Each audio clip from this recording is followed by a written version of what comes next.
nosso dia a dia. E isso eu vivi praticamente toda a minha vida como atleta profissional, 18 anos, e agora como treinador aí ao longo desses 20 anos. A experiência, ela conta muito, os fatos se repetem, os momentos se repetem, é interessante isso, em cada clube, as pessoas nunca vão aprender, porque, queira ou não, são situações muito semelhantes em todos os locais, sejam eles clubes de séries A, B, C, D, ou equipes que não sejam profissionais. Então, se você está nesse meio, você tem que vivenciar tudo isso. E aprender com o tempo, aprender com os erros e acertos, o que é um fato natural. Preocupa? É natural, é um fato. É óbvio que preocupa. Mas é engraçado que quando eu assumi, o maior número de perguntas era no sentido de uma renovação. Inclusive partindo de vocês próprios. Dorival, vai existir uma renovação na seleção? Vai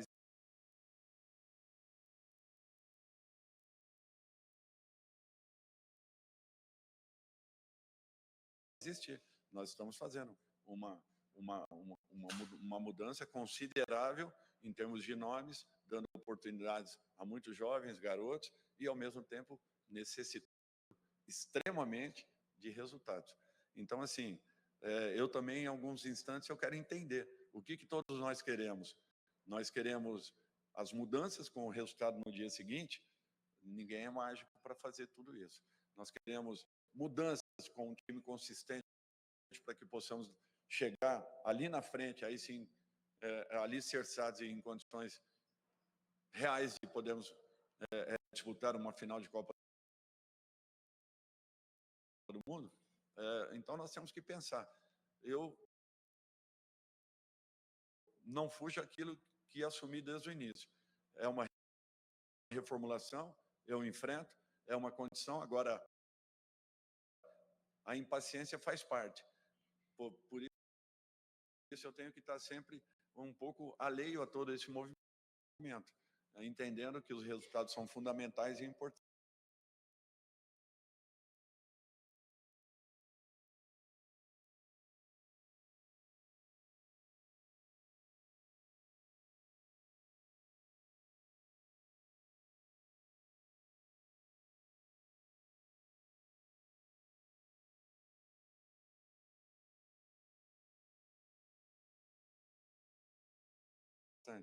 Que eu queira, mais do que ninguém, que esses mesmos resultados aconteçam para amanhã, mas que também entendo que nem sempre mudanças eles são acompanhados muito próximos aí dos resultados iniciais. Mas nós estamos bem perto de um acerto, podem ter certeza disso.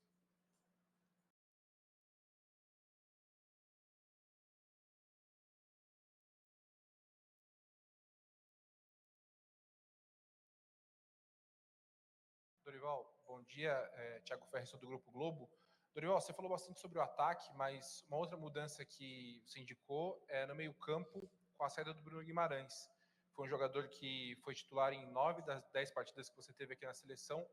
Queria que você falasse sobre essa avaliação, essa decisão. O que você busca com essa mudança e como é que você entende que isso pode influenciar a equipe para esse próximo jogo contra o Chile, por favor? E o Bruno é um jogador muito importante, tá? Não é pela saída dele hoje que ele perca a importância que ele tem, ele sabe disso. Até porque eu já falei isso a ele.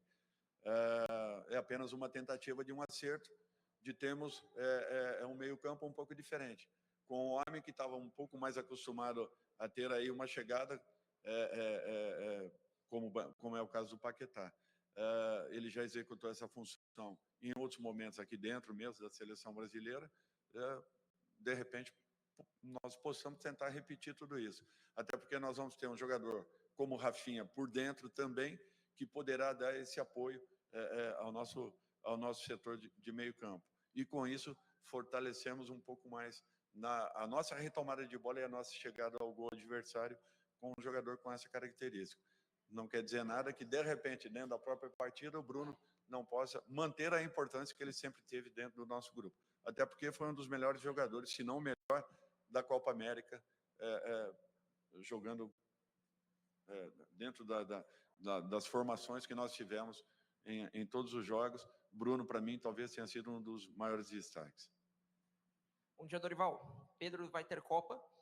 Você falou de renovação agora há pouco e realmente você está trabalhando com um elenco bem mais jovem, com vários jogadores novos, não só de idade, mas de seleção brasileira. No momento, a seleção está em quinto nas eliminatórias, mas dependendo da combinação de resultados, o Brasil pode começar em oitavo a partida contra o Chile.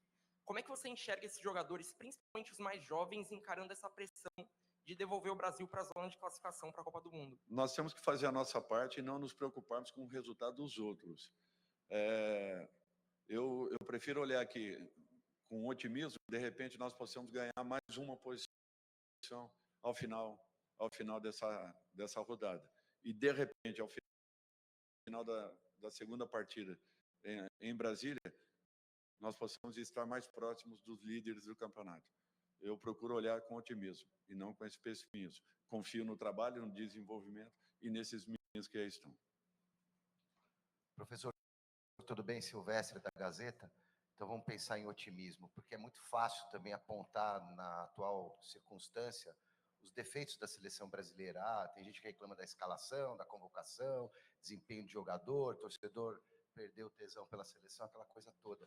Mas o que você consegue extrair nesse pouco tempo de trabalho de coisa positiva? Tem alguma, além da vontade, do objetivo dos jogadores, isso aí é o mínimo que se espera dos jogadores que vêm para a seleção brasileira. Além disso, o que dá para tirar de bom nesse momento? Eu acho que está sendo construída uma equipe. E toda construção de equipe, ela passa por essas oscilações. Vocês estão vendo aí que nós estamos no mês 9, 10, e nós temos equipes que estão jogando o Campeonato Brasileiro, oscilando demais. Grandes equipes médias, equipes um pouco menores. Mesmo assim, as oscilações, elas têm acontecido com elencos que já se conhecem, com grupos que já são um pouco mais maduros, com grupos que estão sendo mexidos ao longo de todo o ano. Então, com todos acontecem isso. O brasileiro nunca aceita que a sua seleção, de repente, passe por um momento como esse. Mas volto a falar, para a gente poder chegar fortes daqui a pouco ali na frente, nós precisamos também sentirmos um momento como esse. Vivemos um momento como esse, para que a gente saiba também ter resiliência. É bom? Não, é horrível. E não gostaria que fosse comigo. Porém, está acontecendo. Assim como nós estamos mantendo essa condição há 1 ano e meio, 2. Então, não é uma situação nova. Por isso que a gente precisa, sim, que todos entendam um pouco mais aquilo que está se passando com a seleção. E possamos nos ajudar para que ali na frente nós todos possamos comemorar juntos. Eu acho que esse é o desafio. Transferir responsabilidades é muito fácil. Isso é simples para qualquer um. Eu procuro sempre tentar assumir o máximo possível e deixar que eles, com tranquilidade, possam encontrar tudo aquilo que nós queremos, que é justamente uma regularidade de equipe. E quando isso acontecer,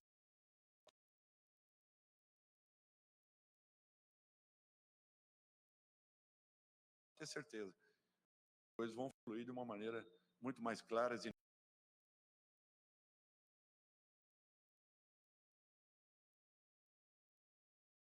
naturais.